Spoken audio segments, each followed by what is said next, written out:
Magic Lovers, yes. Mulai sekarang gue udah mulai harus rajin nih bikin vlog karena udah banyak yang nanyain.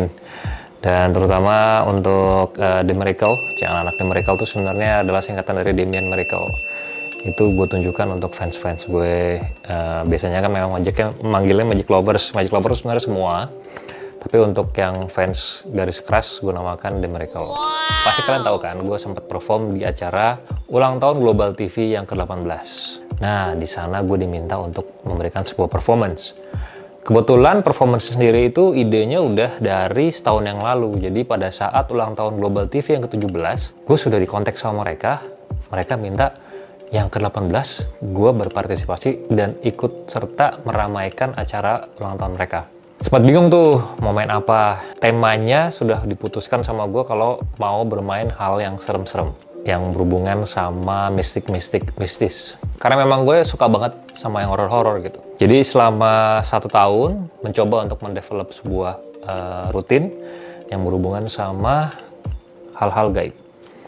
Nah, pas lagi perjalanan menuju ke create permainan, tiba-tiba terbesitlah pengen juga ya main sebuah permainan yang mengangkat tentang mitos yang ada di Indonesia. Kebetulan sempat pengen banget mencari ambulans berhantu yang pernah viral di Bandung. Sempat nyari tahu, ternyata mobilnya udah nggak ada, udah dibeli orang, dan setelah itu nggak tahu kabarnya apakah dihancurkan atau apa, masih ya nggak tahu lah kabarnya, nggak tahu.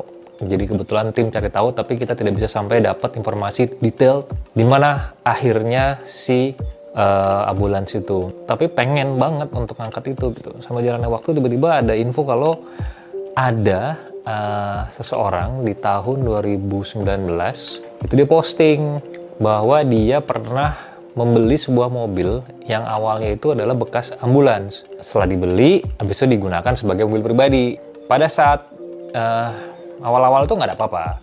Cuma menurut ceritanya, begitu sudah kira-kira semingguan lah dipakai, mulailah ada hal-hal yang luar dugaan. Seperti laporannya, menurut cerita ya, saya hanya baca dari mitosnya itu, jadi ceritanya orang yang pemiliknya itu bilang katanya mendengar suara-suara seperti ada suara gaduh, bukan berarti yang banget gedubrangan tuh enggak, tapi ada suara-suara dari dalam mobil. Terus nggak lama kemudian sudah mulai ada hal-hal yang makin tidak masuk akal, seperti kayak mendengar ada orang berbicara di mobil. Pada saat mobil diparkir, dari dalam tuh dengar kayak ada yang ngomong. Terus ada siluet kepala orang gitu, ada siluet manusia lah di dalam mobil. Konon kabarnya, menurut cerita, akhirnya mobil tersebut jadi nggak dipakai lagi dan ditinggal aja gitu sama pemiliknya di sebuah lapangan kosong.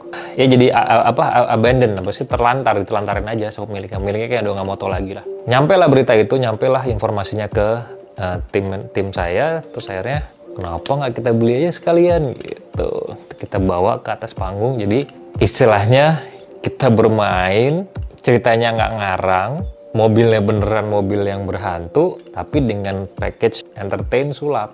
Nah, kebetulan ada dari trilogi Magic Factory yang membantu saya. Buat saya, Oge, Bo, sama Jiban, dan juga beserta tim seluruhan trilogi itu sangat ngebantu banget.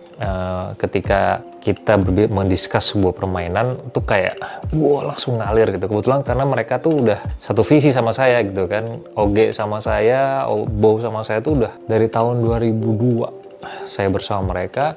Dan selama 4 tahun intens setiap hari sampai dengan tahun 2006 baca buku sulap yang sama, nonton video sulap yang sama. Jadi satu pemikiran, satu visi, dan satu goals lah. Kita satu berbicara tentang art of magic tuh sama.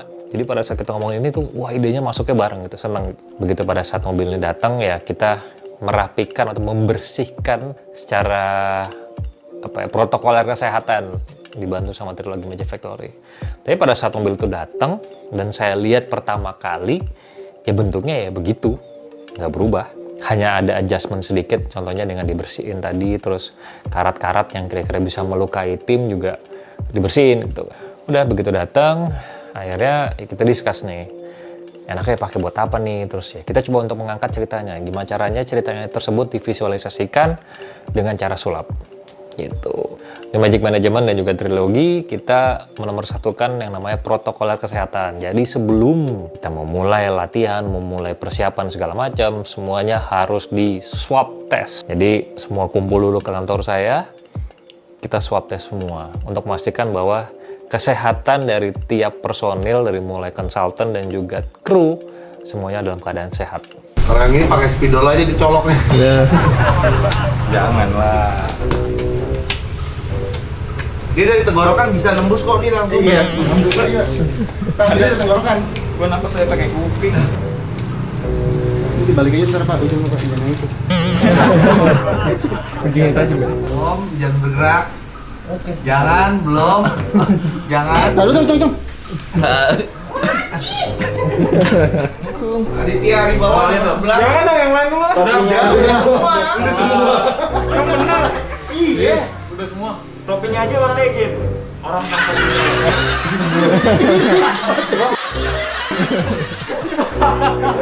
Nih, boleh pakai sendal? Pakai. Pakai tangan aja. Tadi dulu seriusan. Udah kayak semua. Tinggal lu doang. Tahan napas, Bu. Langsung Pak. Emang kita dari tadi ngapain? Nungguin lu doang ini. Nungguin lu doang. Nih, duduk kan. Agak tiduran aja lu, Cel. Kayak di selangnya keluarin. Ini ngambil apa sih? Ngambil dari mata hidung Mas, hidung kiri kanan. Baru 5 detik aja kita. 5 detik ya, lebih bayar. Dia biasa kok Mas Niko kayak. Nggak ada tisu apa? Tong ambil tisu tong di mobil tong ditarik ini tuh panjang. Ada angkung. Jangan ketawa anjir, ntar gue bersin. Yuk. Jangan gerak, Cel. Ditahan terus, Cel. Ditahan, Cel. Lamain lah, lamain. Ditahan, Cel.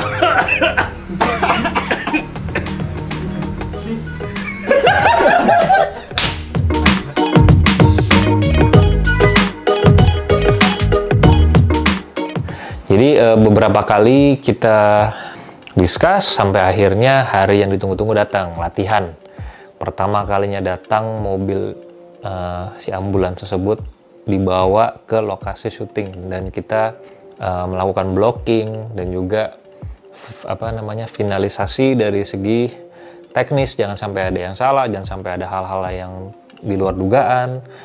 Ya walaupun kita nggak pernah tahu ada apa di mobil itu, tapi intinya jangan sampai nanti bisa terjadi hal-hal di luar yang kita rencanakan. Nah pada saat hari pertama kita GR itu sebenarnya hanya untuk menentukan posisi tempatnya yang enak di mana, kemudian setting lighting, lampu, dan juga blocking kamera enaknya gimana, terus angle-angle mana yang bagus untuk pada saat broadcast, berbicara dengan director, berbicara juga dengan FD, dengan tim secara keseluruhan. Jadi antara tim saya juga dengan tim dari stasiun TV-nya tuh bisa klop. Itu yang kita lakukan di GR pertama.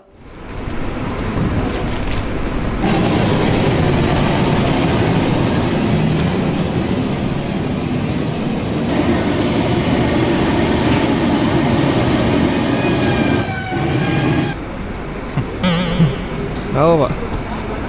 Mobilnya Nu Magic. Tandanya kan ini ada tangga kan? Ada tangga. Ayo Bang. Maaf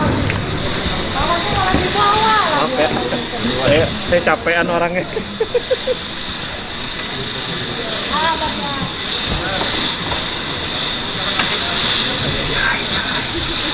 Iya. Oni sama Oni. Karena anakmu nggak mungkin manggil kalau gitu. Iya, mobil sama Oni. Udah. Oke di mana? Itu dia. Mungkin kalau misalnya penonton di rumah yang lihat dari TV ya gitu kan, mereka nggak pernah tahu seberapa rumitnya seorang ilusionis ataupun seorang pesulap pada saat perform di atas panggung gitu. Jadi banyaklah hal-hal kendala-kendala either miskomunikasi atau miskoordinasi atau ada koordinasi yang tidak disampaikan gitu kan. Begini, mendingan pala sono kalau lo mau begitu. Ya bisa ya, sama aja begini kalau enak begini. Jadi intinya properti kita kan besar sekali gitu kan. Kita sudah request untuk gimana caranya dapat spot di belakang panggung supaya mobil itu tidak dinaik turunin. Karena memang berat banget itu mobil. Ya namanya juga mobil beneran gitu kan. Ini keluarin studio. Ini katanya. Ini hormat, Bos. Ya begini. Teman-teman saya pulang duluan, maaf ya. Gue pulang duluan gua. Gitu loh. Gua nggak ikut-ikutan. Kalau disuruh keluarin studio gua nggak ikutan, gua pulang. Mereka request kalau misalnya mobil kita itu dipersiapkan, dan juga langsung ditempatkan di posisinya pada saat nanti seperti show. Tapi tiba-tiba ada request, begitu selesai, tolong langsung dikeluarin. Wow, karena kita diminta untuk ngetes. Tadinya kita pikir ya udah begitu dites kita langsung diposisikan di belakang panggung di tempat semestinya. Tapi ternyata harus diturunkan, benar-benar harus dicopot, diturunin gitu. Iya, mobilnya disuruh keluarin lagi studio ini. Beneran? Iya, gue nggak ikutan deh gue. Masa bodoh. Bongkar. Pasang lagi bannya dong. Bukan pasang bannya, itu plafon dibongkar lagi semua ulang. Iya, bongkar. Percuma kita setting sekarang berarti. Kenapa mau kita taruh dulu sih? Kan ini udah ada tempat di sini parkirannya. Harusnya di sini naruhnya. Bongkar. Sebodoh. Ini kita turunin mobil nih. Nggak turunin mobil, terus itu aja udah. Taruh situ tempatnya aja udah sini. Nah itu, wah itu istilahnya gimana ya?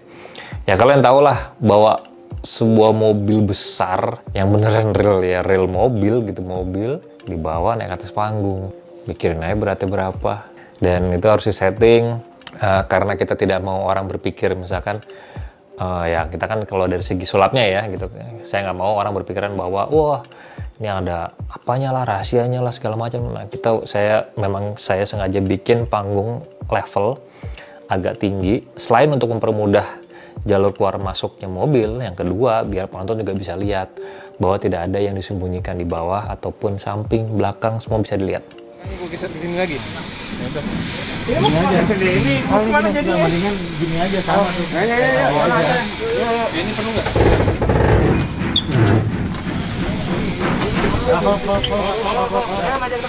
Aman. Ini aman. Udah. Aman. Nggak usah di sana. Ini servis kapan mau dikerjain? Ini ambilin tuh. Iya, itu.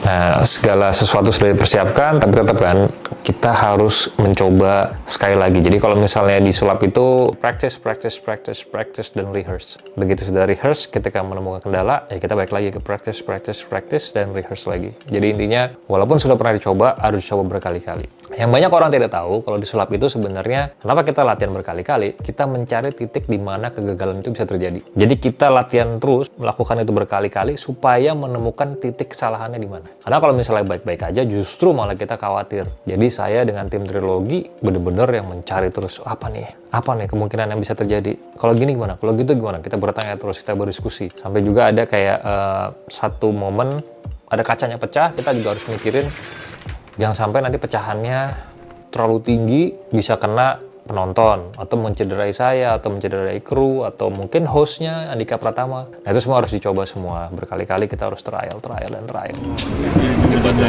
Gini lagi. Iya, gitu tadi. Yang kanan malah bersih.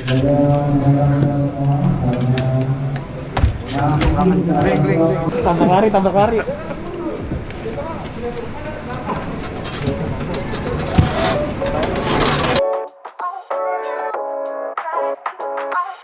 One, two, three. Baik, kawan dulu.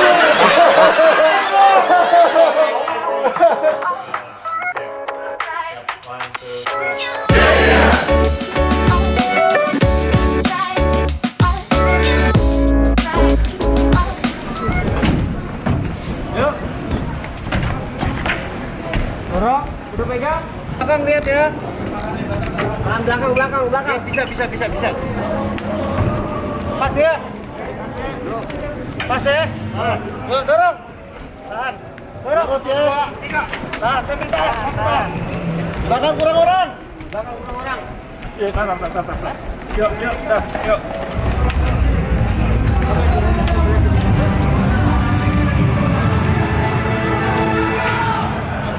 Turun. Pelan.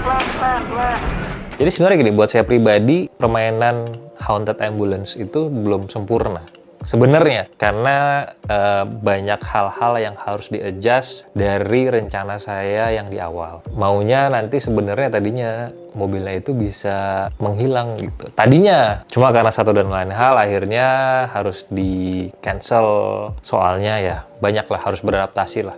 Jadi intinya karena pandemik ini harus banyak yang di-adjust. Harapan gue pribadi semoga suatu hari nanti gue bisa memainkan Haunted Ambulance lagi. Tapi mungkin nggak tahu ya kalau misalnya TV mau, karena kan udah pernah ditayangin. Tapi kalau saya pribadi sih saya pengen melakukannya sekali lagi. Buat saya pribadi itu belum maksimal. Itu masih sekitar 60%-nya lah. Dan saya berharap suatu hari nanti saya akan memainkan ini di off-air atau misalkan di show saya tunggal. Atau mungkin kolaborasi dengan anak Pentagram. Maybe di Pentagram Show, karena saya masih pengen sekali membawa Pentagram itu show off-air di mana orang datang dan nonton. Tapi kondisi belum memungkinkan. The good thing-nya berarti kita punya waktu untuk prepare lebih banyak. Positive thinking aja.